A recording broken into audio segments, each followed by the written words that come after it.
They decided to turn off his ventilator today, and I could not be happier.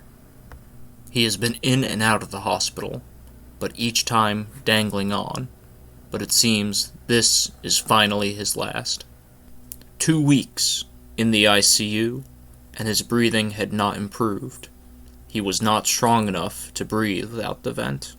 He lasted longer than I thought, always holding on to the last crumbs of life that he had left. And from this, his body has been pushed to limits that I would not think possible.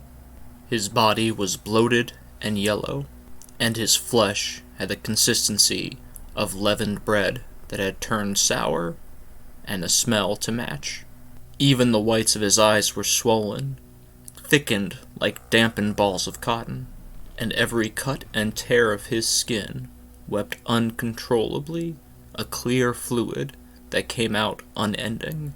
His fat feet swallowed thick and crusted toenails that were hidden deep within. As monstrous as it was, this form seemed fitting on him, as if his former sins could no longer be contained. They say he drank himself this way, years of abusing a bottle, but I knew the real cause, that his soul was so burdened by the evils within they no longer could be contained, and now they seep to the surface and escape through every orifice they can find. But no one else found comfort in this karmic transformation, at least from the faces I could read in the room. Those hypocrites, they grieved and wept, as if his passing were to be some great loss. But I could not have been the only one to feel a great catharsis coming, for when the doctors come to uncork the bloated vessel that he's become, his soul will finally be released, like a dam giving way, finally separating spirit from body, in one fell swoop. This thought entices me so much that I panic to what expressions might escape my face, and quickly guise myself in a camouflage of sorrow.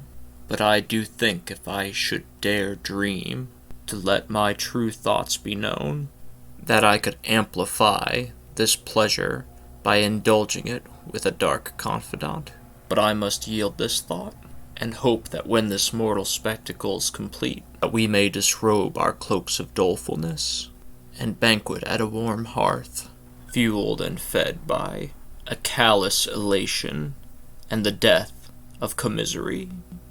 And then a nurse had entered, nearly silent, but her light footsteps were all that was needed to draw the attention of the room. "It's time," she said. "You may stay if you wish, and if you have something to say, it's best to say it now."